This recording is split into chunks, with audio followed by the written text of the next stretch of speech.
All right, we set up in Benzo's studio, and we're going to be continuing chatting about our five kind of pillars to health and wellness. And we've decided that we're going to talk a bit more supplements today. Cool. So I think we briefed on last time. You got to get all the basics done. So you would have just checked in at your gym, checked in with a nutritionist, started doing a diet. You're doing well. You're training for 6 weeks. You've dropped a bit of weight. And what do you do next? Clients always like, oh, but can I start adding supplements? So, Neil, I think hit us off with what your client should do first on the supplement realm if they are eating a well balanced diet. Well, it's always going to come down to the basics. So, most people have to look at, okay, lifestyle factors. What are the things that we're generally missing out from a modern diet that we should be getting more of? So for most people, you're going to look at, okay, probably some sort of omega supplement. From there, um, is there anything in my diet that I'm not consuming that I could do a little bit more? If you're highly active, obviously that brings other questions into play. Things like magnesium for guys, zinc is obviously also a great one. And then from there, how am I feeling? Do I feel like I need a little bit extra? What am I missing in my lifestyle? Do I feel like I'm not recovering? Am I sleeping well enough? Are my energy levels good? And that'll play around with actually what you are consuming in your actual diet and where you're going with that. So there's questions that have to be asked to their clients. Someone who's maybe following more of a vegan protocol would be different to someone who's eating a lot more meat. All of those questions come into play. Before we carry on, sorry, Neil, because just that tapping on that bottle comes through. So, like, any sound will be recorded. Cool. I think so. I think let's make it super basic then. So if we've got a straightforward omnivore, let's say, so the person's eating protein, eating carbs, eating fats to a manageable level. So they've got kind of like their blocks set out. So we work in blocks quite often, or the other person could work in calories. So if you work in your blocks, that client now has a set kind of way of eating. Let's say they're training 4 times a week, and then they're going to say, okay, cool, should I add a protein supplement? Where's your kind of values with the protein? Because I see you using whey protein, I use collagen. So we're using something a little bit different, and I use pea protein. I've cut out dairy. So where do you stand maybe with starting with collagen? I mean, with protein. What are you going to have a look at first for your client? Basic client that you've kind of. Well, protein is just a supplement. So if you're struggling to get in your protein quota through whatever your macros are, then adding a protein supplement can help. And that depends on what your digestive system likes. So for some people, they struggle with dairy, some people don't. For me, I just prefer the whey from a consuming point of view. Also, I generally use it either first thing in the morning or otherwise post workout. So I'm looking for something that's a little bit fast reacting to help the recovery process a little bit better. And that's just personal preference, but no regard whether it's a vegan or a dairy based product. But again, it's also a lot of people want to rely on that, like, oh, I'm not eating it, so now they're going to have 3 shakes a day to get their protein intake up. It has to come from food first. And then from there, that's just an added supplement to put into areas of your life where maybe you can't eat food at that point in time. Like, okay, like I start work very early in the morning, so I don't have time to sit and have eggs in the morning, that type of thing. So therefore I might add a protein supplement there so that when I get up, I'm still getting some protein in to start my day. And then again, post workouts, I'm just having that because it's more convenient. I might be going into a session with a client, that type of thing, and I want something that's going to assist me to get that protein intake up. And that, again, depends on person's lifestyle, but food is always first choice. So I think then the question for me is that then guys are always like, okay, which protein's better? It's actually, first don't look at which protein's better, add whichever one's coming into your diet best. So I cut out dairy, so that client you'd then say, okay, cool, use a pea protein, collagen protein. If they are having 100 to 200 mils of dairy anyway in their diet, some cheese or milk with their coffee, so then just have a whey protein, go for the cheapest option. If they then take the step of, okay, I'm fine with any option, which option would you prefer? Or which one would you then like recommend the client uses? That's a good question. So there actually are studies on this. So let's say you can consume anything. You don't have any food intolerances. The best choice of protein, So protein per gram is the same. So if you're getting 20 grams of protein from whey protein versus 20 grams of protein from collagen, the total energy is the same. But the effect on the gut biome is not necessarily the same. So how this works is anything you put in your body that's not food disrupts the gut biome. It's just the way it is. That's fine because your gut biome is very good at recovering and it'll sort itself out. So what you want to do is disrupt the gut biome as little as possible. And this unfortunately works on a cost scale. So the cheapest option messes up the gut biome the most. The most expensive option messes up your gut biome the least. So how it works is you've got whey protein way at the bottom. So whey protein is the worst for your gut as far as protein powders go. Whey protein is divided into 3 different types. We've got whey protein concentrate, whey protein isolate, and whey protein hydrolysate. Those are 3 different things. On a sliding scale, whey protein concentrate is the worst for your gut and it's the cheapest. Whey protein isolate is second worst for your gut, not terrible, but it's more expensive. And in the whey protein hydrolysate is the most expensive and has almost no impact on the gut. So if you can get a pure hydrolysate, even if you are lactose intolerant, you probably will digest that fine. We don't really have that in South Africa. But yeah, that's how it works there. After whey, you've got all of your vegan proteins, so your pea protein, your rice protein, your oat protein. Those are the second, if I can call it, second worst for your gut. They're pretty good for your gut. So most people can tolerate pea proteins and rice proteins. It's very well digested. It's not something that enzymatically you're going to have a problem digesting. Then thereafter, we go to sort of our gold standard of best intake, and that's beef protein and collagen, which essentially is the same thing. Collagen comes from beef, so you do get marine collagen as well. It's a little bit more expensive. It's not necessarily better for you, but that's more for people who are maybe halal or don't want to be eating. Maybe they're pescatarians that don't want to be eating beef. So those are the best for your gut. If you're looking at taste options, whey is always going to be the most delicious. It's very difficult to make collagen and beef taste delicious. Like if you've ever had the beef protein, the chocolate tastes like Bovril. It's very disappointing. At the end of your workout, you like look forward to the shake and it's like Marmite delight. So yeah, that's how it works. And like I said, as you go up the chain, it gets more and more expensive. So you kind of look at your budget and budget that way. If you're getting into the beef and collagen, obviously there are more affordable collagens and there are also worse quality collagens and purer quality collagens, as with anything.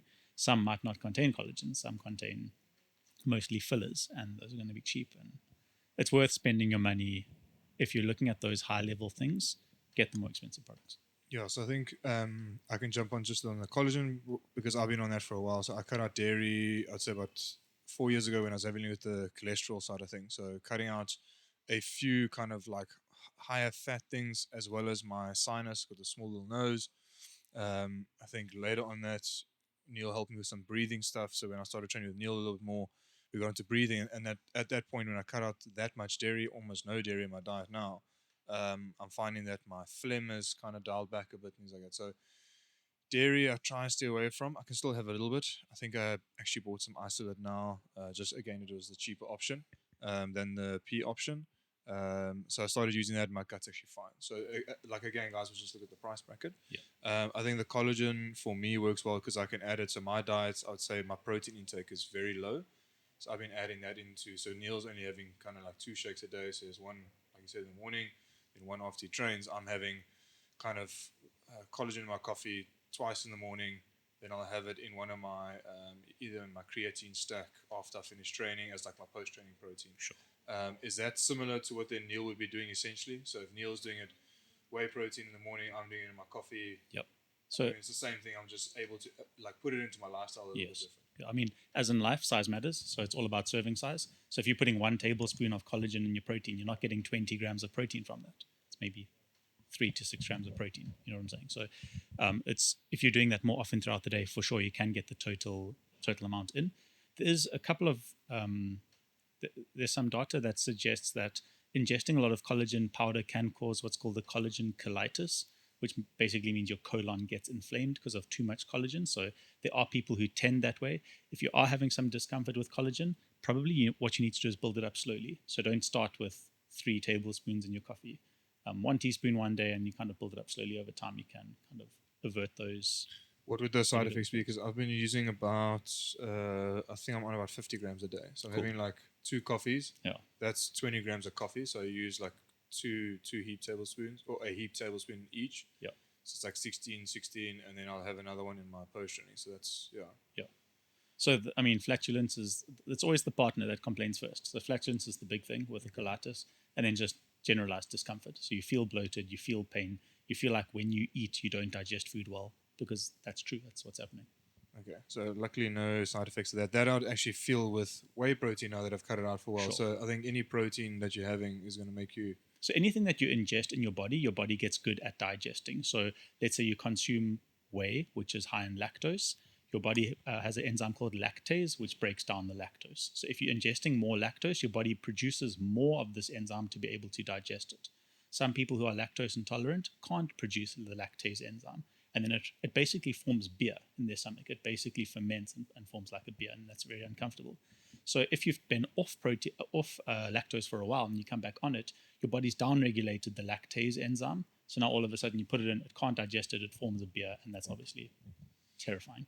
So guys can get used to it. So if you are not worried about cutting dairy out, you can actually get used to whey protein to some degree. Use like that as your only dairy Sure. for the day or whatever it is. So the ability to tolerate, your ability to respond with the lactase enzyme is genetically predetermined. So some people will drink like 5 liters of milk a day and be fine because they just can. Genetically, this is predetermined. There's nothing you can do to increase your ability to digest this. You see, with my guts, it's fine. I can actually drink quite a bit of dairy. It's just the phlegm issue and the sinus issue and the allergy issue that I'm avoiding. But Sure. your dairy intake is only with your protein shakes, eh? Or where are you with your Yeah, dairy I don't intake? I don't consume any other dairy except maybe a bit of mozzarella cheese here and there, but that's about it. But other than that, yeah, the whey is the only thing I really consume that has a dairy base, and that's I've been doing for the last 20 plus years. So it's also something that my body is very used to. And it's, yeah, I don't like, if I had to think back to when I used like mass gainers, that probably had more of an effect on my digestive system, and that comes from the cheap carbohydrates and stuff. So it would be in that mixture. Whereas now with just the pure whey and that type of thing, there's no real any sort of digestive issues that I face. So I think then we've covered proteins quite well. Then let's switch over then to the carbohydrates, because I think that's where Neil's introduced me into a better carbohydrate training kind of realm. So I'd say my carbs are quite general. I eat rice with dinner every other night. There'll be a egg noodle one night in the week, and then just vegetables. So Giles Meals does like a lot of veggie options. So we normally do that, and then we do a side of like a woolly side. So there's always a veggie option.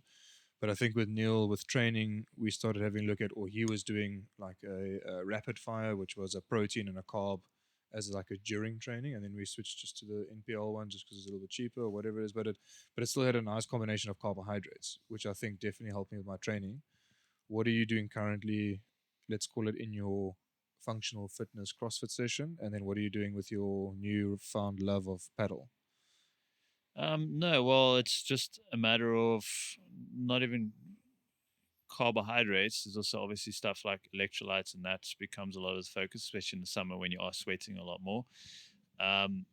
But for me, I've always focused on consuming most of my carbs pre and then during workouts to make sure that I'm fueling the body, especially on longer sessions and that type of thing.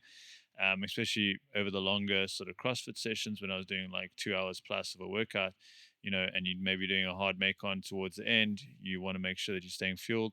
And yeah, now I might do a workout, play a paddle game straight after, do that type of thing. And then even with that, I'm making sure I'm having some sort of almost faster reacting sort of carbohydrate, which I might sip throughout. And that's just to make sure that I'm staying fueled and energized throughout that. Also, because I'm active most days, that also sort of just helps start the recovery process a little bit sooner rather than later, and make sure I'm not facing any sort of lows afterwards. And that's can look at anything. So, I might be drinking even some sort of creatine mix if I am in a lifting session, which has some sort of, maltodextrin or something with that. And then in a paddle game and that type of thing, I might be having some electrolytes, and I have a different sort of carbohydrate mix, which has a little bit fructose and that type of thing with it, which I consume maybe on something like that. And that's just me playing around with different things and also finding out what my body enjoys and what it doesn't, and where I get the most benefit and performance from. So then I think let's try. Okay, so if you take Neil, he's got quite a busy day. If you go back to your average Joe, they'll be maybe at work. they're training maybe in the morning or they're training in the evening, they're going to obviously concentrate on at their, let's call it their two other meals. So let's say they've had breakfast, like whatever it is, lunch will then consist of a carbohydrate, dinner will consist of a carbohydrate. They'll then also try and consume a carbohydrate directly around their training time, right? So if you've got a well balanced, let's call it 3 times a day meal with a carbohydrate, it could be any carbohydrate that's healthy. Like we obviously have this client that's healthy. Should they always have a carbohydrate around their training time?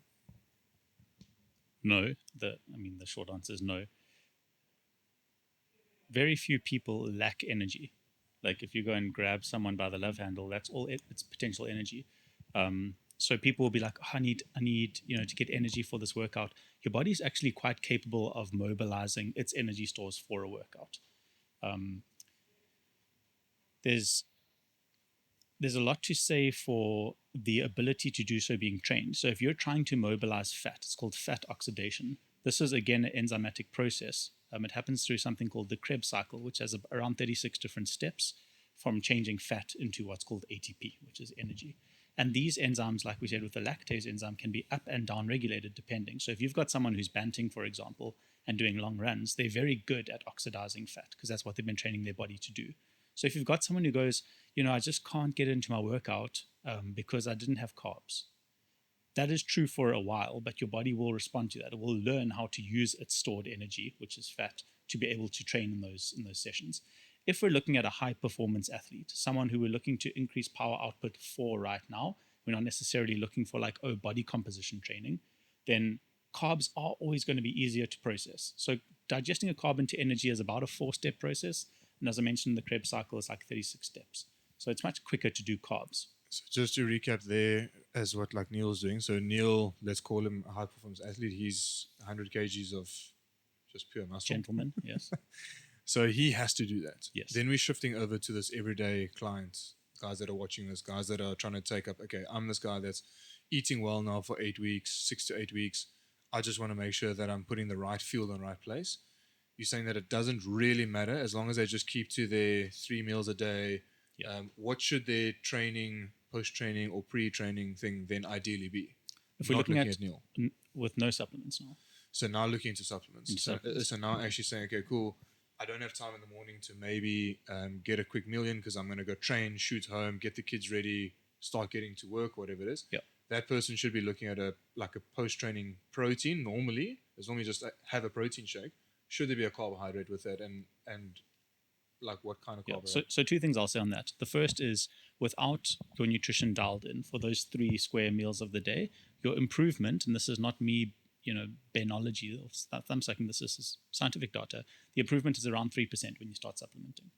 If you have your nutrition in place and your sleep in place and you start supplementing, your improvement in performance is about 15%. So it's massively beneficial to get everything else in order. Supplements are not going to save you. That being said, let's say this person insists they want to do supplements. Post-workout, we've always had the anabolic window, the golden hour, that you need to get your protein in after your workout. That's now been totally debunked. So it makes no difference whether you have your protein immediately after your workout. All that matters is your total protein intake for a 24-hour period. So that's what we're focusing on. Are you, in these 24 hours, eating enough protein? Doesn't have to be after your workout. Doesn't have to be before your workout. Doesn't matter. Nothing matters. How much are you getting in? Okay, fine. So we hedge that. This is now actually not true of carbohydrates. So when you train, your body releases a whole lot of different hormones because it's being stressed, and a biochemical cascade occurs which allows you to nutrient partition more efficiently. What that means is, if I ingest nutrients, it goes to where I want it to go, not fat. So we're partitioning things. This is extremely true of carbohydrates. So after your workout, you're very insulin sensitive. So your muscles will accept carbohydrates more readily. So now, train, biochemical cascade, now I'm super ready to ingest carbohydrates for about a half-hour period. What do? I eat a sweet potato. Okay, that's a slow digesting carbohydrate, sits in the stomach for a while, 45 minutes, gets into the bloodstream. That cascade is now attenuated. It's now less in your body. So now you don't use that well. So now, yes, you do need a fast-acting carb, or should I say, you don't need it. A fast-acting carb will be nutrient partitioned in that half hour after your workout really well, which will allow you to recover more quickly for the next session. That being said, now we're looking at total carbohydrates for the day. It's not free. So it's not like, oh, I had it in that half an hour, it's all gone to my muscles, I'm sorted. Because the amount of glycogen that you can store, which is a stored form of carbohydrate, much like fat is a stored form of energy, you can store carbohydrates as glycogen in the muscle and in the liver, but it's limited. And once you've exceeded those limits, it will be stored as fat. There's nowhere else for the carbohydrates to go. So your muscles will absorb those carbohydrates really well, but that's not to say now if you have a high carbohydrate dinner, you've already topped up the tank. So anything you're putting in thereafter, not necessarily after your training, but anything after your maximum storage capacity has to be stored as fat. So yes, it's super important after your workout, and there's a lot of data to suggest that it will go to where you want it to go. You will recover quicker, but note what you've had that you can reduce that from your next meal. Okay. So in layman's terms, so we've got Neil doing all of that exercise, doing his training, his paddle. He's working, he's on his feet from 6 in the morning. So he's making sure that he's getting in, let's call it excessive carbohydrates to make sure that he is fueled, like he's saying, for the end of the workout, that he does still have the energy levels. But for that average person, they still are going to go to their nutritionist, to whoever it is, make sure that they've got 16 blocks of carbohydrates or however many calories that is, or total grams of carbs for the day.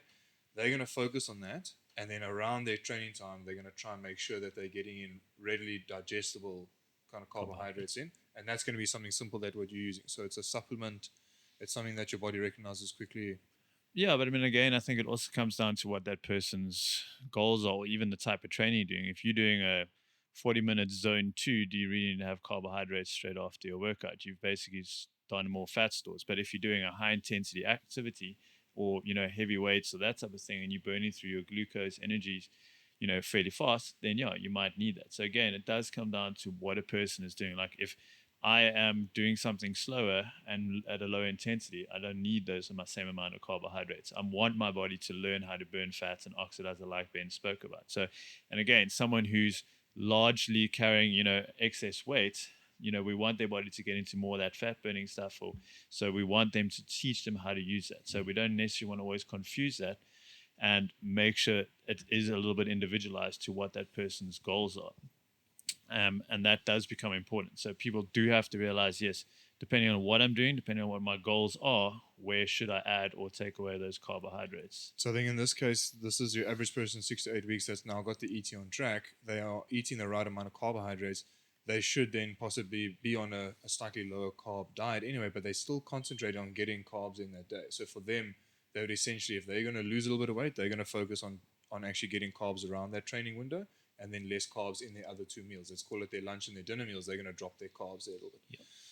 All right, cool. Well, that's I think the protein carb Very kind cool. of realm. Can I just add one thing there while we're talking about this? So there's different types of energy systems, like Neil was talking about. If you're doing a zone 2 cardio workout, you're using fats. That energy system is called oxidative phosphorylation. That's the Krebs cycle. That's turning fat into energy over a prolonged period of time. Okay. Then we've got our carbohydrate systems, which is like Neil was saying for weightlifting. So this is for something for like 15 seconds to around 3 minutes. And this is called the glycolytic pathway. This is where we're breaking down glycogen to form energy. Like I said, it's a 4 to 6 step process depending on how detailed you're listing this thing. So you can get energy quite quickly from that molecule. It's a very quick process, but the energy you get is much less. So from the Krebs cycle, you're going to get 36 ATP. From glycolytic phosphorylation, you're going to get 4. So 1 molecule of fat, 36 ATP. 1 molecule of carbs, 4. Okay, so not great returns. But we're able to do that process so quickly because it's such a small, only a 4 to 6 step process, that we can get many 4s very quickly. So we can get energy more quickly from carbs than we can from fat. To get energy even quicker, so like right now, let's say we're doing a 100-meter sprint, you're not going to use carbs and you're not going to use fat. You're going to use what's called creatine, which I think is a nice sort of segue into maybe the next supplement we can chat about. But creatine happens through what's called phosphocreatine system. So you've got one phosphate bound to one creatine, and when that molecule separates, then energy is released. 1 step process, boom, instant energy. But that runs out really quickly in about 10 seconds. So if you've got Bolt running the 100-meter, he's running entirely on creatine. So no nutrients. Very interesting. Yeah. So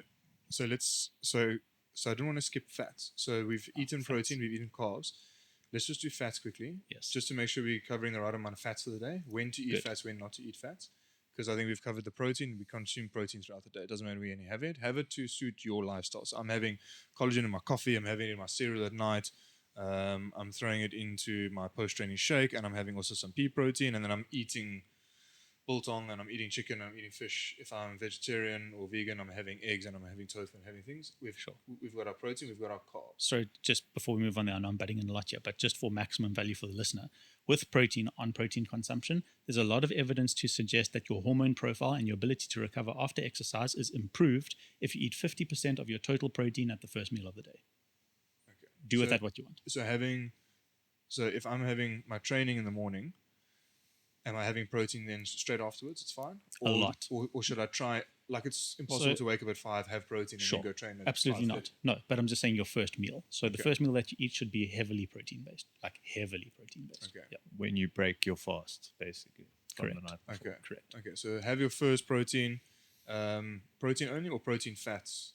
Is fats fine? The rest of the nutrients is of no consequence. They're just Okay. saying that. So what we used to think is to have a nice body composition, to look like Neil, you want to eat carbohydrates early in the day and no carbohydrates late at night. That's going to make you fat. That's now been completely debunked. That's not the case at all. And there's a lot of, in these studies that they were looking at this, more and more evidence came out that to be able to have a good, healthy body composition, you want a lot of protein earlier in the day. I think Neil was kind of hinting at this. When you wake up and you are in a fast, you're in a highly catabolic state. So you don't have a lot of muscle building going on. It's muscle breakdown. When you eat protein, you ingest what are called amino acids, and 4 of them are branch chains. So there's 19 different amino acids, 4 of them are branch chains. The most important for muscle building is leucine, and leucine is seen in basically like animal products. So if you're eating eggs, steak, chicken, fish, whatever, it's high concentration of leucine that kickstarts you back into an anabolic state, or at least anti-catabolic, which is basically a break even. Okay. So we're gonna do protein first in the morning. The guys are gonna focus on carbohydrates around training time. Correct. Easy digestible carbohydrates, and then the rest of the day they're gonna have their sweet potato, their butternuts, their rices if they want, things like that. So let's just touch on fats then quickly. When are we going to get fats in the day? Obviously, the person's eating the right amount of fats.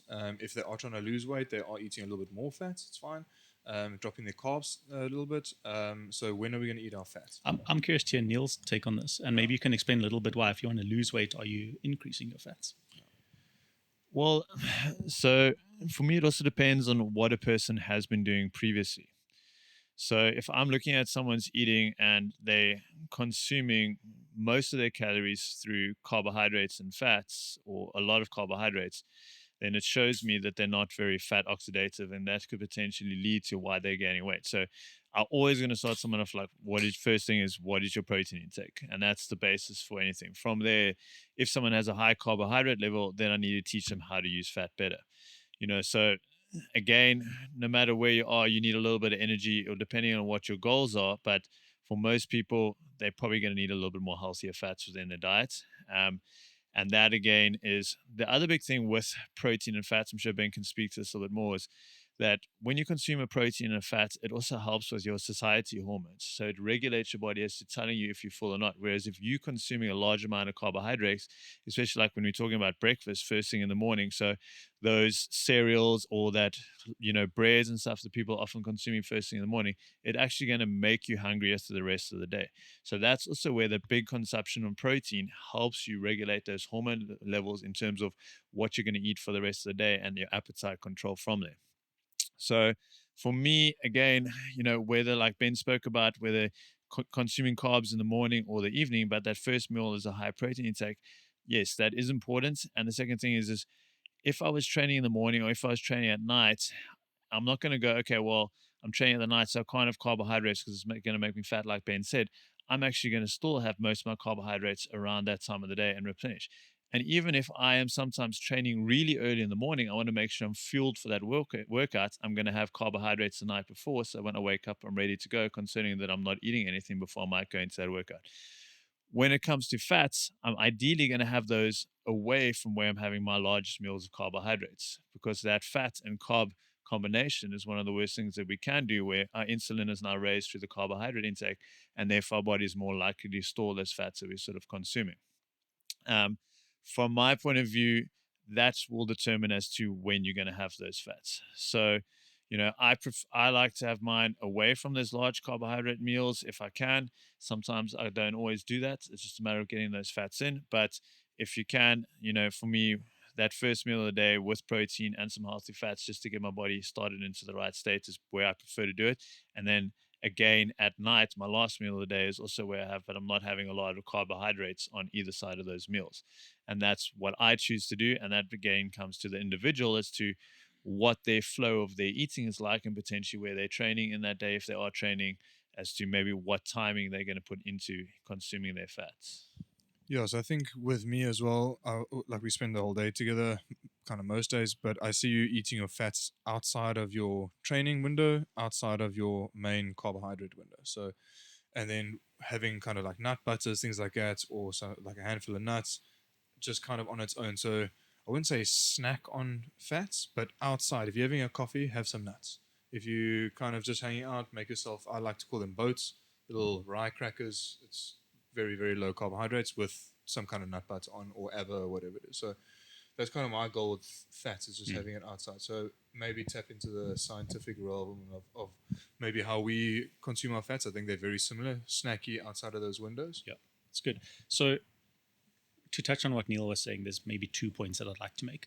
The first being we don't eat fats around our workout time. The reason for that is fats, like protein, increase, as Neil said, satiety, the feeling of, I've had food. How this works in the brain is there's two hormones that act on the brain there's two primary hormones that act on the brain with regards to hunger. The one is leptin. Leptin is like, oh, yes, I feel full, I'm very happy. And leptin is produced by fat cells. So that's, if you've got a fat, happy friend, that's why. So, yeah. And then ghrelin is the hormone that acts on the brain to say, I'm hungry. It's the hungry hormone. It sounds like gremlin. So it's probably it's the Latin for gremlin. I don't know. But so look, what we want to do is we want to balance this. So it's not wrong to be hungry. People are like, oh, I don't want to be hungry. Hunger is a good thing. Okay, it's very good. It signals a lot of things like apoptosis and things that can help you fight cancers and delay aging, all sorts of things. Hunger is very great. Obviously, anything in excess is bad because you speak to the Ethiopians, they're going to tell you hunger is not good. So fine, we're talking about like within normal limits. Then we're looking at, so around training time, if you're consuming fats, the reason why ingesting fats now, not the fats in your body, makes you feel satiated and happy is because it increases the time food spends in your stomach. So if you eat a cracker, let's say, that's going to pass through your stomach in about 10 minutes. If you eat it with peanut butter, it takes about 2 hours. So it delays gastric emptying. So fats delay gastric emptying. The problem now is I want to go do a workout to have some fast acting carbs. Let me have a banana, let me throw in some blueberries and, I don't know, a gummy bear. Cool, ready to go, fast acting carbs. But I'm just craving a tablespoon of peanut butter. Okay, done. Now I want to go train in about an hour's time, but that peanut butter is going to delay gastric emptying. So those carbs can't get from my stomach into the small intestine where they're absorbed into the body. They're trapped in the stomach. Now you train. I had such a cuck workout. I was very lethargic, whatever. Now what happens is your body's gone through its biochemical cascade. It wants to absorb carbs, but nothing's coming because it's all sitting in the stomach. You're sitting on the couch at home. The fat releases all of those carbs. Insulin spike happens, and it just goes to fat. So it's really the worst thing that you can do post-workout. Also post-workout, let's say now you've done your training, you had your fast-acting carbs, now you want to do a post-workout shake, the same thing is going to happen. If you ingest fat, it delays gastric emptying, so that biochemical cascade that makes things super receptive is now long past, and that fat basically, it detracts from nutrient partitioning. So that's the first thing. The other thing I wanted to mention that Neil was speaking about was eating carbs and fats together is not a good idea, all right? The classic pizza debacle. And mechanistically, how that works is if you ingest a carbohydrate, your body will sense how much carbohydrate. It's got like a barometer of how much glucose is now in the bloodstream. And that barometer is the pancreas. And the pancreas releases insulin in response to how much glucose. So you have 1 glucose, this is totally fictional, you release 1 insulin. 10 glucose, 10 insulin. That's basically how a healthy pancreas will work. Insulin goes into the bloodstream to act on all cell membranes, but primarily muscle and fat. And the action that it has on the cell membrane is to increase transporters to the membrane. So let's say this mic is the cell. Okay, now I've got high blood glucose, sends lots of insulin. Insulin acts on the cell to make it super receptive to the glucose so that the glucose can come down and my pancreas can stop releasing insulin. It does that by activating what's called a GLUT4 receptor. So GLUT stands for glucose transporter, GLUT4. There's different types. The fourth one is the one that activates, and that allows glucose to go into the muscle. Unfortunately, we have GLUT4 receptors on fat cells. So if you have a lot of insulin and you've got a lot of carbohydrate, like I said, the muscle can only take so much. Once that's full, you've got primed fat cells going like, yay, great, feed me. And they're just absorbing and absorbing and absorbing. So that's why the insulin with the fats is the issue. What's very interesting is fat cells have no limit on how much they can procreate. So when a fat cell gets too big, it splits in half and makes two fat cells. When those two get too big, they become four. Four becomes 8, becomes 16, like that. And once that's happened, there's no reversal process. So you can shrink those fat cells. You can never get rid of the number. So once you've been fat, it's always easier to get fatter because you've got lots of cells just waiting to get big. You know what I'm saying? Aside from liposuction, obviously, if you physically remove those cells. So not to like be the doom and gloom, but you really do want to avoid carbohydrates and fats together. Quick question: when it comes to fat consumption, also around workouts, someone who is maybe an endurance athlete and potentially staying within sort of a zone 2 heart rate for an extended period of time, when you're looking at these guys doing, a couple of hours and, that, then especially in the beginning of that sort of phase of training, would it not be worthwhile to have some fats to actually build a fueling system for that extended period, and considering that you are within a, zone 2 fat burning sort of system, or is it still not going to be the best option? So you get energy, which is your capacity to move from the food sources. Like I said, you've got oxidative phosphorylation to use fats, you've got glycolysis to use carbohydrates, and you've got phosphocreatine to use creatine. All of those have a ceiling as to how much you can use. So while carbohydrates are much easier to digest and they produce energy quickly, there's a ceiling on how much you can consume. So let's say I go for a run. Let's say we're doing a marathon, all right? Depending on your body size and your training capacity, you've got about 90 grams of carbs you can use per hour to get energy from. There's more, you're leaving carbs on the table because you could consume fats, which is a different pathway of producing energy. So if you want more energy, for sure, fat consumption is going to benefit you. It's always going to be a slower way to get carbs in, but it is super important. What you start seeing with these guys who are running the ultra marathons is if they're not ingesting the fats and the proteins and they're only ingesting carbs, they eventually get lots of gut irritation. So then they have to go to the toilet like every sort of 2 to 3 Ks. And they bloat heavily and they just feel terrible. Energy starts to drop. And that's just because they've used up all the enzymes to be able to digest those carbohydrates. So what you're looking at is total energy intake for this event. How much can I get from carbs? Okay, we can calculate that. There's very scientific and precise measures of doing that. And then we can look at topping up with fats and proteins. So absolutely, if you're doing zone 2, fats is an absolute no-brainer. You definitely need it, but not to the exclusion of carbohydrates. Now, there are some people who do these ultramarathons only on fats. They're the Banting fanatics. Unfortunately for me, they perform. So it's very difficult for me to say, you're full of shit, don't do that. I don't know of this. I don't know of the science behind it. So I have looked into this and I can't find any data that suggests this is why this is happening. So what I'm saying is I'm too stupid to understand it. It does work. You can do it fat only. So I think let's just try to recap then. For that 6 to 8 week person that's come to see us, when are they ideally getting fats in? Just to make it like nice and easy and simple for these guys. So in the morning, if you're not training in the morning, if you are training in the morning, about an hour after your workout, nothing before, and then before bedtime. That's perfect. So you want to be happy when you go to bed. If you're going to bed hungry, you're an idiot. I know that there's like this thing of like, oh, I'm going to bed hungry, I'm going to wake up so skinny. It's not necessary to go to bed hungry and lie there and be like, oh, I hate my life. It's very difficult to do that long term. You can go to bed feeling full and happy. So I would say an hour after your training and then before beds is great. Okay, so then just through the day. So I think let's maybe end off on that. And we're going to go into that creatine little topic there.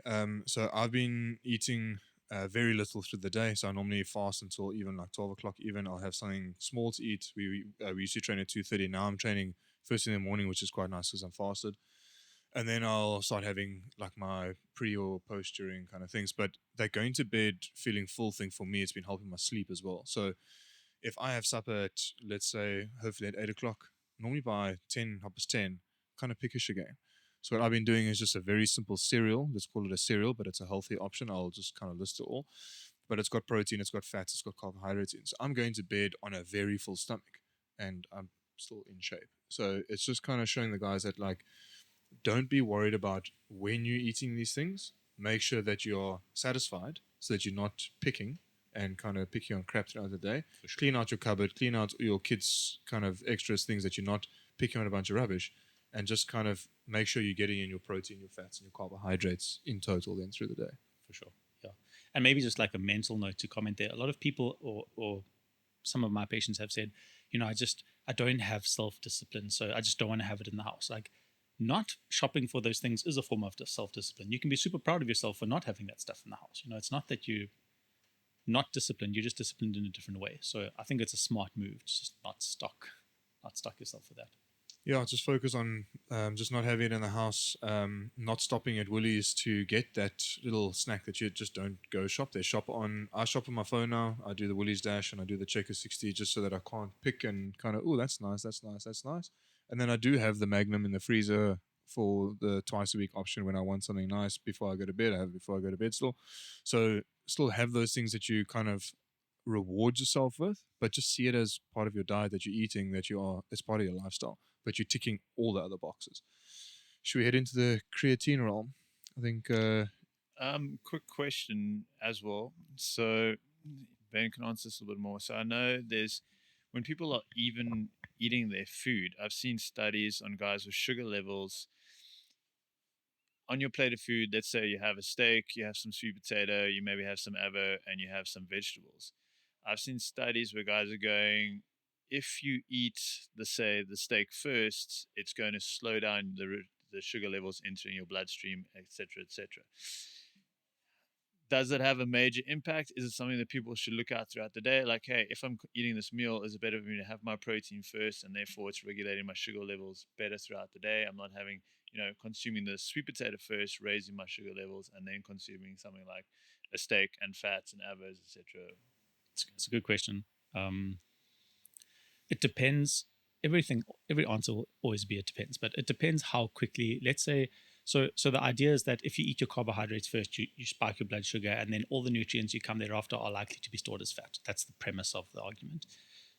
That's true if you do about a 20-minute break between eating the carbohydrates and the proteins and the fats. So if you're eating it in the same sort of sit-down meal, it doesn't matter which order you eat them in. If you eat let's say you've got a high sugar, I don't know, whatever you're eating, that's maybe an easily digestible carb.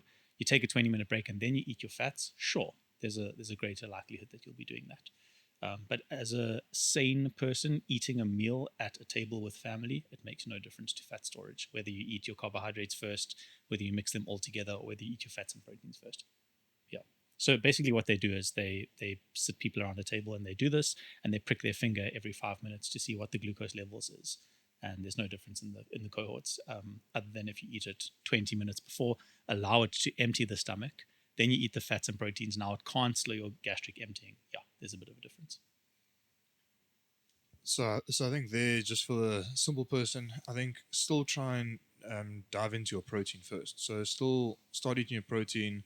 I mean, I don't say everyone leaves food on their plate. I never leave food on my plate. You probably either. I've never seen you leave food on your plate. But if I'm eating at home, the kids are leaving food on their plate. What I try and do is I try and obviously highlight what I'm making sure my kids are getting in, or that we're getting in at the meal. So try eat your protein first, and then rather leave the carb. If you're going to throw away something in the bin, Sure. Throw away your carb. You can also keep the carbs for the next day. So when I'm eating these days, I've got my protein, I've got the fats obviously mixed in. Normally it's not really like an avo or something. It's normally like I'm cooking with fats and things like that. But the carbohydrates there, and that's how much I should be eating. I'm normally full by the time I get there, or I know that I'm going to still have my cereal later. So the carbs are then put into Tupperware for the next day. So try and have that kind of mentality, I think, when you're eating, for the simple average Joe of kind of. Yeah, I like that. I think it's, if you're going to be playing around with one macronutrient, let it be carbohydrates. Get your proteins and fats in, and let carbohydrates be the one that you can kind of like manipulate as you wish. Yeah. All right, should we head into the creatine? Let's do it. It's the exciting one for the day, and we've taken 45 minutes to get there. All right, so Neil, hit us off when you use how much creatine you use, your focus around it, And then I think also, do you cycle it? Like, do you It's too take much it, don't fun take to it? cycle. No, obviously when I remember going into using creatine the first few times, like, you heard all these stories like, oh, it's bad for you and it's going to destroy your kidneys and blah, blah, blah, blah, blah. And I probably used creatine almost most days for the last, I don't know, 10 to 15 years. And I'm still around. My kidneys have had not any issues. Um, and anything from like 5 to 10 grams per day, sort of thing. And most of the time, that's going to be either consumed in a workout while I'm training or post workout um, with those carbohydrates. And that basically for me is just allowing it to replenish and get to where I'm using it the most. Um, there is a definite uh, benefit in from a recovery purpose and just maintaining output purpose that I've found using it and have seen with people who have used and haven't used in those instances. So that's where I choose to use it and have felt the most benefit from. So you're not cycling it; you are using it every day as a, I want to call it a food. So you're literally putting it with your lifestyle, with your supplements. Well, like with your any stack. day that I'm basically training or lifting and that type of thing, you know, I won't use it on days that I'm not training, which is maybe one day a week, but, you know, depending on how heavy you are training, if you felt it necessary to use it on that day as a recovery for the next sort of session that you're going into, you could. I don't think it would be harsh to not. But, that's my preference and where I found the benefit in using it. So I think then for your average client, let's talk about the 6 to 8 week client that's on track. They're going to be adding it into days when they're training, maybe while they're training, so they can add it into their training shake pre. So if they are having like an intraload or like what I've been using, BCAs, whatever, they can throw it in there, ideally with sugars. I think Ben can go into that, but then maybe for that athlete, they can use it then on an off day as well because you are storing your creatine levels as well. So having it every day in your diet, I think, is kind of Yeah, like a look, tick box. I mean, even for myself, like I use it as a supplement, but I'm also consuming at least close to 100 grams of biltong a day, which also has about 5 grams of creatine. So I'm getting way more in than just what I am consuming in that supplement. Um, and that's for me is just remember, obviously, everyone is different. So, someone who has potential more muscle mass, who's doing more explosive type training or lifting heavier weights here and there, might have a greater need for that. So, that does come down to also personal preference. There's recommended daily allowances, and that's based on, I think, like an 80 or 85 kilogram guy, or whatever the case is, and at what level is that? So, again, there's a little bit of personalization to that. So I think that's obviously where you'll come and see us and we'll weigh you in. We've got a female client that we've been chatting about a little bit. So her name's Lindsay, and she's been using creatine, and we've talked about a little bit about it being a nootropic. So I think we've covered how we're using things like that. So I think take us maybe briefly through the process of the creatine in those levels of Neil, Lindsay as a female kind of athlete that's now coming in. She's training 3 times a week. So she's looking at it as a slightly different angle. So you've got Neil, he's fueling anything from 5 to 15 grams of creatine a day on an ongoing basis. And then here's Lindsay coming in, our 6 to 8 week client that's now back on track. She's female, she's studying as well. And I spoke to her about it being the nootropic side of things as well. So I think take us through the physical side and then leaning into maybe that nootropic function with women as well. So I want to really try push on to the women's side of things. Cool. So creatine is the quickest way to get any energy. So if you need energy instantaneously, your body releases phosphocreatine. Like I said, the bond between the phosphate and the creatine will separate and it releases energy instantly. It's literally like fuel for fire now. Unfortunately, it's a very limited capacity. So it's, like I said, about 0 to 10 seconds worth of energy. Again, I don't want to mislead the listener to think that first phosphocreatine happens, then glycolysis, then oxidative phosphorylation. All of these things are always happening all the time as we sit right now. All of them are happening. It's the ratio in which your body is generating ATP from those different sources. So when we talk about the phosphocreatine system, we're talking about our body primarily using that, not that's the only thing that's happening. So just clear that up. With regards to consuming creatine, it's very interesting because creatine is the only supplement we have significant, not the only, but it's one we have the most scientific data on. We have more than 60 years worth of study on creatine, specifically on creatine monohydrate. So there's different types of creatine. There's hydrochloride, which is the one in the tablet. And there's the monohydrate, which is the white tasteless powder. It's got a little bit of a taste, but not too bad. And then there's a couple of other esters which are more expensive, like the maleate. We don't have a lot of studies on those. We have only studies on or significant studies on the monohydrate, which suggests that as Neil's been taking it, you don't have to cycle off. It suggests around 5 grams per day. It suggests that you don't have to worry about when you take it. So it makes no difference before training, after training, middle of the night, absolutely no difference. You don't have to cycle off. And it's there's no significant side effects. The one thing we do see is muscle cramping. So there are some people who genetically are predisposed to cramp if they take creatine. I'm one of those people, so I don't use creatine, which is very sad for me because it is a super beneficial thing. But I'll drop a study. It's actually worth reading. Creatine in children, and how they've studied the beneficial effects and not been able to elicit any negative side effects from creatine in children. So basically what I'm saying is it's a very easy supplement to take, it's very beneficial, and there's very little evidence to suggest that there's any negative effects. Just quickly, the monohydrate you must use with carbohydrates ideally. Interesting. Or So if you're eating a carbohydrate diet, you can just take it then whenever you want in the day. So the premise behind that was a study that was unfortunately funded by the supplement industry to say that you can't absorb creatine monohydrate without an insulin spike. So they suggest you have it with grape juice, apple juice, or you get these like pre-mixtures like creatine matrix, which is like berry flavored or whatever, that's got the sugars in it. There's actually not a lot of evidence to suggest that you need that. So the idea was that the same thing happens with insulin, where your body recognizes that there's high glucose, it releases insulin, insulin sensitizes the muscle cell to be able to absorb the creatine more efficiently. That's actually been debunked. So it's fairly conclusive that you don't need that. You can just take the white powder as it is in a glass of water without carbohydrates. The absorption is pretty much the same. There's a little bit of evidence to suggest that people retain more water and they bloat on creatine. That's also been debunked. It's more that those studies were done with the creatine and the carbohydrates. 1 gram of carbohydrates is always stored with 3 grams of water, so you will bloat, obviously.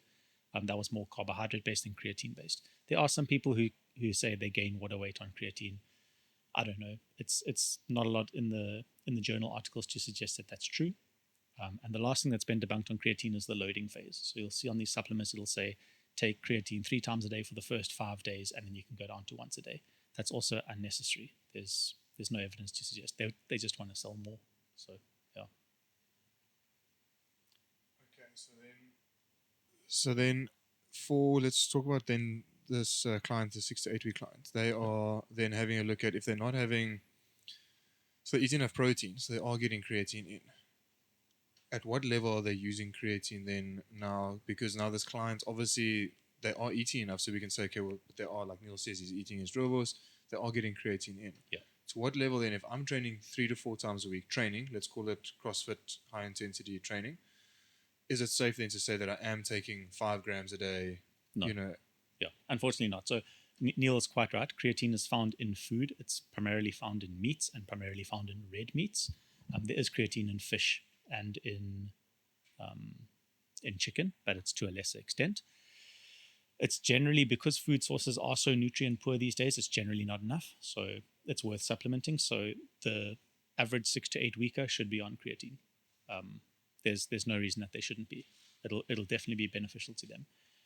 That being said, there are different qualities of creatine. So not all creatine is created equal. Like I said, a lot of labs just produce things with fillers, and it's not necessarily pure creatine. So if you are feeling a bit of discomfort when you're on the creatine, I would encourage looking around as to what are your sources, because it's probably that's the issue. So one more thing I wanted to say on that. Oh, with regards to the benefits of creatine, they're multifold. So there's muscle recovery, which is the one that everyone speaks about, and obviously the ability to produce more energy. If you have more creatine, you have more phosphocreatine for that energy system, so you will get stronger, sure. The biggest benefit now, and this is kind of in the last 5 years, this has come to light, is the nootropic benefit, which is what your client was talking about. basically what a nootropic is, it's a type of supplement or type of nutrient, if I can call it that you consume that increases your ability to perform mental tasks. So essentially, it makes you a little bit smarter and a little bit more attention focused for a period of time. And that's actually been shown massively beneficial in creatine. So we see creatine use with people with ADHD, an improvement in concentration. With your general public trying to complete tasks, people are able to concentrate more for longer periods of time if they have sufficient levels of creatine in their blood. So that's actually the biggest improvement that we're seeing is the nootropic factor. Second biggest is on your immunity. So people who have sufficient levels of creatine generally get sick less. And the third is the muscle recovery. So although we focused on that because that's been the big study, it's kind of a sexier topic, I suppose. There's massive benefit to show that those other systems are actually primarily massively benefited with creatine use. Yeah, so I think with this client Lindsay, so she's on a Fitbox Durable talk show that we've got her on. We've been checking in with her every 3 to 6 months. Cool. And she's really, really stoked about her results and this kind of like lean to on using other supplements. She's very new to the game. She was a former I want to say gymnast, a ballerina dancer. Sorry. So she did ballet from like super young age, stopped doing it. She actually had a little bit of an eating disorder, things like that. I think in the ballerina realm or in those kinds of realms, there are some kind of like food issues. So she had a bit of a food issue on top of a bit of a health issue. And I think she's super stoked to play around with supplements a bit for the first time on top of a very healthy diet. And I think the creatine understanding, and I sent her one of the podcasts, I think it was an Andrew Huberman podcast, where they spoke about creatine as a nootropic, or it could have been Rhonda Patrick. I'll just go and try to find that and then link that maybe in with us as well. You guys can click on that link. Where else have you found that your clients are really benefiting from creatine? Have you got guys that you focus primarily on? No, like it's not something that I will just push, but yeah, there obviously are people who do receive the benefit. Like I've spoken in the past, male, female, anyone who is using it from a recovery and performance based point of view have seen the benefits. That's where I've used it mostly with my clientele. The only thing is I would also point out to people is that if you are supplementing with creatine, I think Ben will be able to speak more into this, you do need to inform potentially your doctor for when you are having blood tests done to check stuff like creatine, like kidney function and that type of thing, because creatine does have a byproduct called creatinine, which will show up in your bloodstream. And I think Ben can answer this, but I think high creatinine levels in your bloodstream is generally diagnosed as one of the first symptoms or signs of like kidney failure and things like that. But it's just a byproduct of your body actually working and flushing it out as a byproduct. But some people will get into trouble for that type of thing. But other than that, yeah, like I said, from my point of view, male, female, on a performance and recovery point of view, it's definitely been useful. So that's maybe another question then. So let's be super cautious about creatine as well. So you and I have had many discussions. We almost want to bring this to light for school children. I mean, us all growing up, at some point we were playing rugby. I was playing rugby, and now we're using supplements, not for any other reason but to get stronger, get bigger, look better, and all those things. So let's maybe be super cautious on the realm of what do we have to check if we are supplementing with creatine, and can they come do those checks with you, and like to what level are we going to be super cautious with, to not let them stay at her mom with 3 boys now coming to her 13, 14, 15 years old. Mom, I want to start taking creatine, and the mom's freaking out. You know? So first thing I'll say, and I'll say this to all, I have a lot of boys who I see. What mom says is the truth. So if mom says no, it's no. If there's any kids listening to this going like, Dr. Ben says it's safe, I'm going to do it, 100% it's safe, you're quite right, but mom has the ultimate say. So let's just get that sorted out. Thereafter, once you turn 18, you can come and see me and we can talk. Fine. With regards to what Neil was saying, the byproduct of creatine breakdown being creatinine, that's true. He's 100% right. And when we're looking at kidney function in the general population, just the general sickie, we do kidney functions, and part of that is creatinine levels. And we do monitor kidney function based on creatinine. So if you have someone not on creatine who has a high creatinine, that's a marker that your kidneys are in trouble. If you're taking creatine and you have a high creatinine level, we don't know. It could just be the breakdown of the creatine, could be that you have kidney issues. That's why baseline bloods are so important. And I say this all the time. just get a history of yourself. You need a long-term data study on yourself so that we can say, this has changed. Over the last 5 years, this is what's changed. We can very accurately predict now where your health is going. So it doesn't have to be me. You can literally do this with any GP anywhere. The first thing they'll check is creatinine. Definitely, if you do go and see your GP and you are on creatine, 100% mention that. I'm so glad Neil brought that up, because people feel embarrassed because, and doctors are maybe a little bit to blame for this, where they feel maybe a little bit stigmatized for having taken creatine. A lot of doctors don't understand what creatine is and the safety around it, not because they're idiots, just because they haven't studied that way. Not everyone is interested in sport and human performance. People are very clever with how they, treat diseases, and that's their focus. And they're much smarter than me in that realm, but it's worth bringing up. And if there's a GP who's making you feel uncomfortable for what you're doing, there's 100 GPs for that one who you can feel comfortable with. Just quickly, so we want to get data. So we've got this 13-year-old, 14-year-old, 15-year-old kid who's gone to mom, dad. We're playing rugby. We all want to start getting stronger, getting fitter to play in a school like Paul Roos or whatever it is. Should those kids then go for bloods, come and see you, and start from then, and then start tracking these things to make sure on top of everything? Now we've covered diet, we've covered sleep. They are getting in protein, fat, carbs. They're focusing on those things first. And now these kids are using creatine to offset fatigue. Like we said, we're using these systems in our day to use energy. So they've been at school the whole day. They've maybe done like some kick around at like in the morning when they first get here. Yes. They've then done a gym session. They've at both their lunch breaks, whatever it is, they've kicked the ball around. Yes. They're using this energy. Now they're going for a rugby session. They're going to use 3 grams, 5 grams of creatine, whatever it is.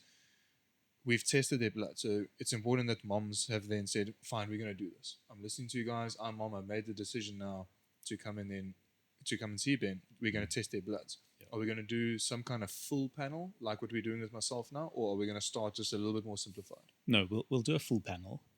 It's always worth having a lot of data because you cast your net wide. It's kind of like fishing with a shotgun. You cast your net and you sort of see what pops up.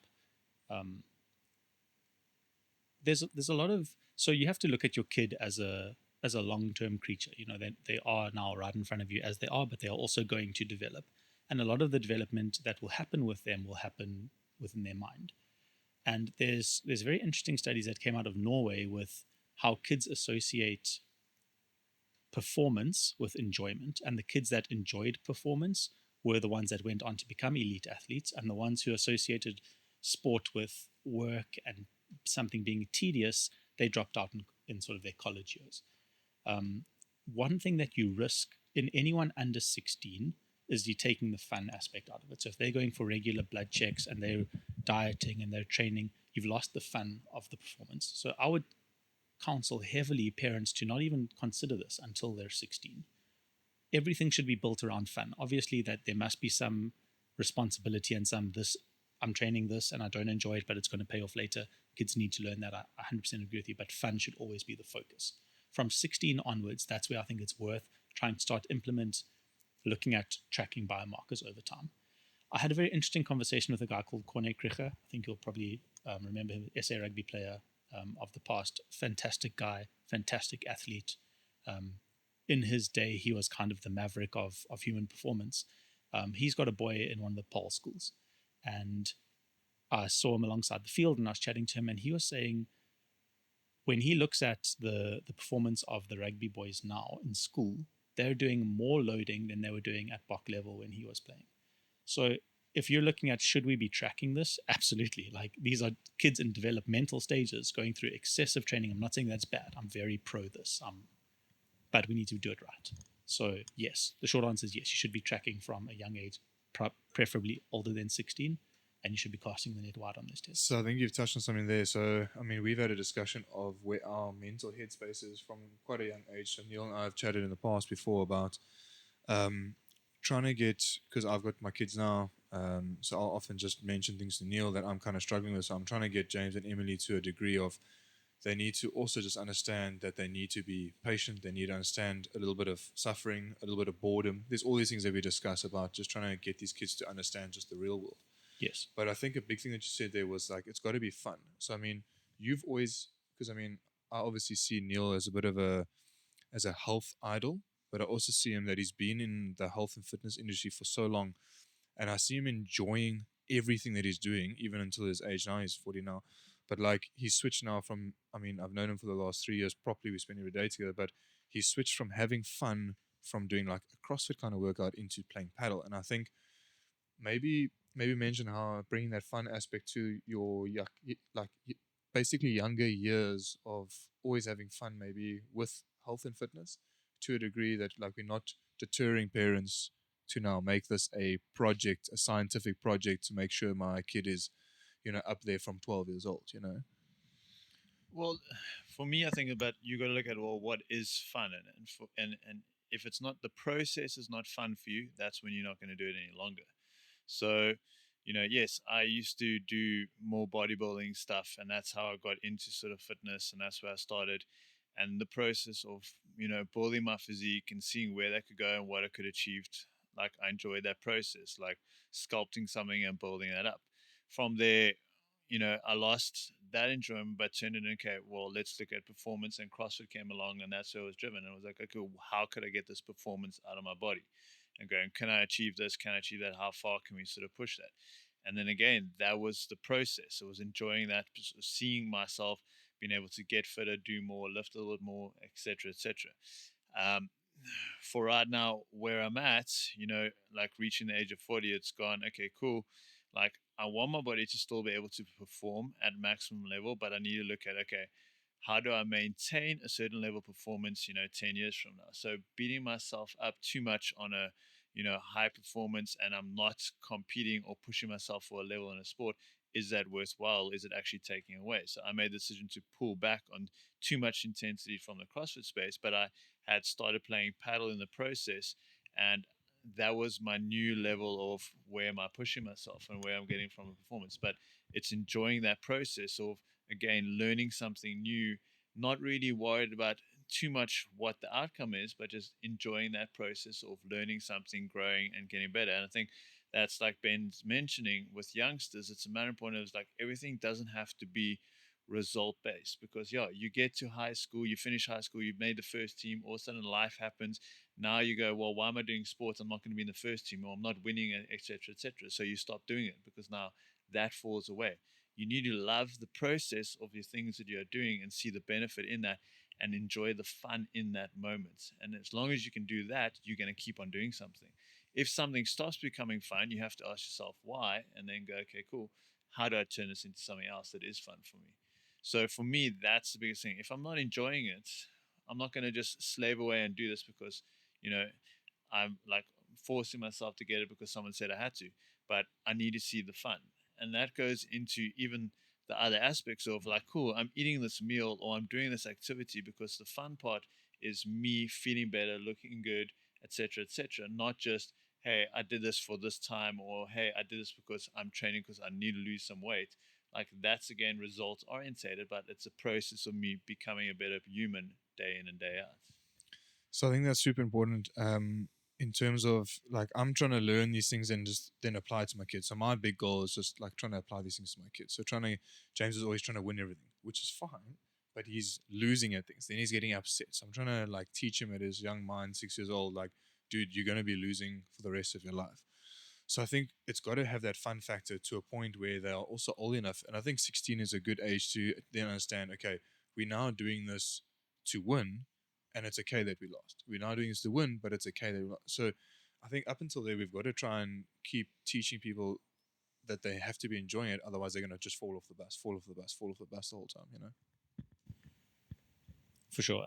One thing that I'll add there is there's an area in the brain that develops which allows you to reason, I'm doing this thing now and it sucks now, and there's going to be payoff later, so it's worth it. And in men, that doesn't fully develop until you're 23. So it's very difficult for you to take your young son and be like, do this, do that. And then like they can't see the point, and then you get bleak with them. Of course, there's a time to like discipline your child and say, you are going to do this because I see the payoff for you, and you're going to listen to me because I'm dad. But I think there's like you say, space for them to develop themselves where they're not going to be having fun because they can't see the point. So physically, they're not at a capacity in their lives that they're like, oh, yes, I get it. And we get so frustrated because we're like, obviously this is for you. Like, can you not see that? And the answer is no, they can't. So I think children need patience. Girls, it develops much earlier. Um, Women are so superior in their development. It's scary. It's very irritating. But yeah, so they can reason things out, and you see that with teenage girls who take responsibility, and they have this ability to assume a role because that is developed in there, and that's highly commendable. And Yeah, well, Emily's making her bed already. She's 3 years old. I walked past the room and Vicky said, "Did you make the bed?" Because I obviously do nothing at home. I'm like, "No, I didn't make the bed." And then I go to Ems. I'm like, "Ems, did you make your bed?" Yeah. amazing. She's 3 Yeah. years old. It's like, and Yeah. neatly, Yeah. pillows, Yeah. teddy bears, everything. And I mean, Yeah. like we obviously see James is useless. We're trying to obviously grow him. So with ladies now, or let's call them girls, because we obviously guys, we don't know anything about this. But with your knowledge, with that pushing in sport and things like that, to what degree should we be pushing girls then?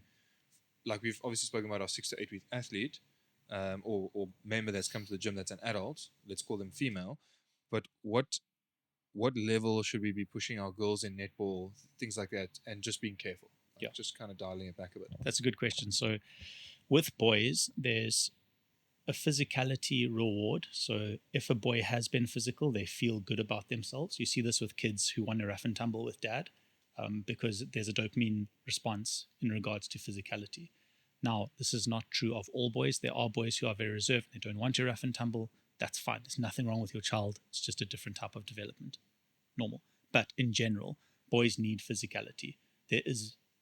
I would say there's not a single man out there or male out there who will not benefit from being physical throughout their lives, from the time they're born to the time they die. Women are not the same, so there's not the same, and it's very difficult for us to understand this because maybe we've got a significant other who's maybe depressed or struggling with X, Y, and Z, has anxiety, whatever that might be, and you're like, oh, if you just go and exercise, you'll feel better. I've done this, and you're like, actually, it doesn't work like that for them. That's not to say exercise won't help them; it most likely will, but it's not the same response that men have with regards to physicality.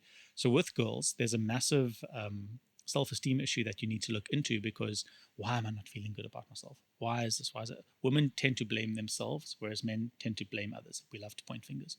So I think looking after a girl, if we're looking at, let's say, schoolgirl age, mentally becomes much more important. I'm not saying that we disregard young men's mental state, not at all, but it's very important that we're on top of if we're looking at our daughter's kind of mental state. And how we do that is through communication. Girls are talkative or naturally more talkative than boys, and we need to keep those communication channels open. It's actually very unlikely that a girl will say, I'm totally overworked, I don't want to do this. Women are very hardy and very, I want to say, endurance-based in life. They're very good at staying with something for a long period of time because they need to. You can't throw your child away when it's 10 months old and you've had enough. So they've got this innate ability to be able to stick with something long-term and tolerate it, whereas men will lose their patience much more early. But they're able to do that because they have the verbal outlet where they're able to communicate. So I wouldn't say that we can't push girls. We most certainly can, and we can push them hard. We see incredible female athletes coming out now, but they need an avenue to be able to say, now it's enough. And when a girl says now it's enough versus when a boy says now it's enough, it's a little bit different. There's always a little bit more you can bleed from the boy. For a girl, it's like, all right, I accept that. So that's very cool because I mean, we've both got women in we've all three got women in our lives that we can obviously kind of give examples of. I've got little M's now, and I think understanding women a little bit more is like Vicky's super strong. I mean, she carried the 2 kids. She didn't bitch moan about any of it. Obviously, at points like I'm pregnant, Sure. this and that, and there's all these things. But I can now see it if I look back at a few things that we're dealing with now. Like I'm like, geez, okay, I should have actually been more communicative. So I think that's maybe a nice thing to say is that with girls as they're getting older in sports, whatever they're doing, try push them, maybe communicate with them more, and then actually just hear them out. Be like, okay, cool, let's maybe tap it off a bit. But with boys, just keep beating them until they're bleeding. Yeah, not really, but yes, I get what you're saying. Yeah, maybe it's not Yeah. it's a rabbit hole. let's maybe have. So just to talk a bit of shit quickly. So on the way here, I've been trying to get some more business for our talks or whatever it is. So I think we've got that. I've got a nice peptide guy on board we're going to be chatting about, but there's also a woman thing that we're going to be talking about. So just to let you, just to fill you guys in for that. So maybe that will lean into what we've just finished on now. Yep. It's trying to help women a little bit more. So there's a lady that has just reached out and said, listen, can I bring some ladies around for just a pep talk on training hard, getting into it, maybe getting like physically in shape, feeling better, things like that. So I think that's a nice realm for us to maybe then lean on, is maybe from a guy's point of view, and then we maybe hear them out and maybe get some cool questions. Was there anything supplements that we've missed out that I wanted to touch on beta-alanine, if that's a possibility? I'm going to check the phones quickly. Do you want to chat about beta-alanine, or is there a different supplement that you wanted to bring in that we haven't covered? It's glutamine as well. Glutamine as well. I mean, the supplement list can go on forever, can't it really? No, but like I want to... Okay, so we said, let's go back to the 6 to 8 week person. So that person's getting omega fish oils as well, because I normally prescribe that as part of a diet. So omega fish oils is a big one. You mentioned magnesium. I want to have a look at just asking you, magnesium glycinate is the one that we want to be getting in a bit more of. I mean, we do the magnesium fizzies. I've got them in my bag there. I've got them everywhere. Can you take both of magnesium? Okay, so we're talking about magnesium there. Yeah. I think electrolytes is actually something we can probably hedge for another talk. It's pretty detailed. Yeah, so I want to put that into water. So I think rush let's. So I think we're wrapping it up on supplements. We're not going to tap on beta-alanine. There's just too much depth on that, and it's not very much. There's not enough benefit from it. Can you link it just quickly? Can you link it to creatine? Is it also like an offset kind of buffer? So beta-alanine used with creatine is kind of like, they call it a synergistic effect, like a 2 + 2 = 10 effect. So you get more out of your creatine and you get more out of your beta-alanine when you combine them. Beta-alanine has vasodilatory properties, so it opens up your blood vessels, which is why you get those like tingles when you take it. So look, there's strength increase, and there's also oxygen exchange increase. So you can get more oxygen out of your lungs into the blood when you're on beta-alanine. Those are the two basics. It does works really well. And safety aspect. Again, so we don't have as much data as we do on creatine, but up to now, there seems to be no scientific evidence that it's bad for you. Male, female based? No difference. Okay. Did we end off in the magnesium realm? Yeah. Okay. What product can guys buy for the glycinate? Because I'm not actually using any glycinate at the moment. You can literally... What are you using? Don't ask me the name. Okay. You can literally go to Discam and just it's ask little, for glycinate. literally. And there's no difference. Like, it's not like it's a better quality of it kind of thing, like Metagenics, if they do one or anything like that. I mean, obviously, there's going to be companies who are cutting costs every now and then, but get a reputable company and it'll be fine. Yep. All right, guys. Shot, Cool. man. That was I good. think it was a very good chat. I think we've covered supplements on a realm of someone that's 6 to 8 weeks on training, on health track. They've got a fixed diet. There's obviously all the things like Neil mentioned. He's always like, okay, it's subject to this person and what they're trying to do. So I think definitely hit us up with questions and tell us where you are. There can be kind of like a performance athlete. You've got your stay-at-home mom that's in shape. She's not looking to do anything except for just tone. Then you've got like kind of your guys and girls that are trying to lose weight. So I think hit us up with questions and try and then subjectively say, this is what I'm doing. This is what I've done. I'm now using the supplement. What can I look out for? And then hit us with those questions so we can maybe touch on supplements again. Let's get some questions and then let's cover some. I think what would be nice, sorry, just to apologize, we had a break now. The pod went flat, so we just had to plug it in. So if you noticed a break, there's that. But I think what would be really nice is on all of these podcasts, if you've got questions, put them in the comments, and we can do like a rapid fire Q&A where we collect all the questions, and then one episode we can just answer a bunch of questions. Yeah, so what's quite nice is that we're actually doing our live podcasts at Fitbox Durban once a month on a Saturday. So look out for those dates. We'll start publishing those dates. So if you're in the area, you can obviously come in and visit. So what we'll do there is you obviously need to be quiet in the crowd, keep it down just while we podcast and chat like this, but then you have your questions handy.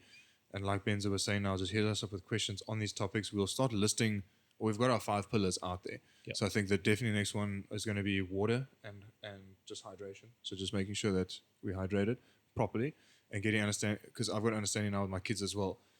They're not going to go drink water by themselves. They hey, have you had water? Oh yes, look, down your thirst. So I think let's dig into that. But I think go and ask questions on our 5 pillars of health, which we kind of chatting on for quite a while.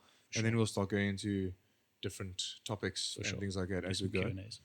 you want to end off on anything? No, just yeah. If you have any questions, drop them in the comments so we can answer them. Yeah, and then we'll obviously do a video. We can maybe use this video and just cut it. But what I wanted to try and do was on the website is have guys drop onto our different platforms. So there's going to be a platform for me, a platform for you, a platform for Neil. And I want guys to go onto those different things and ask different questions or mail us directly asking topics so that we can also start hitting guys up on our different platforms and how we can help the community and how you can get on board with helping us help the community. So we'll be talking about water supplements. If you're a supplement company, hit us up and we can talk about your supplement, So we're going to be doing a lot of, we're basically trying to get good science out, good information, actionable things out. And we're doing it essentially out of the goodness of our own hearts. We're not making any money off this podcast. It does cost us money and it costs us time to be able to do that. So if anyone wants to get involved, great. We'd love that. Yeah, exactly that. I mean, we're doing this because we have these conversations in our own little time. We train together, we're talking, we're hanging out, we're talking, we're going to hopefully start training together. But I mean, we're trying to just put all this information out and we're having, let's call it genuine conversation where you and I are asking a question. I'm asking you, Ben, how can I use this? And it's not 100% good for me, but in this application, it's good for me. And we're trying to get guys to ask honest questions and just get the honest answer and make it a healthy choice. At the end of the day, guys are always scared to maybe ask things about mental health. Guys are scared to ask this, ask that. And I mean, as you being a doctor and me having Neil as a good kind of talking thing, it's really helped me. So I feel like I'm in the best hands with a friend as well as a doctor and a mental health kind of helper.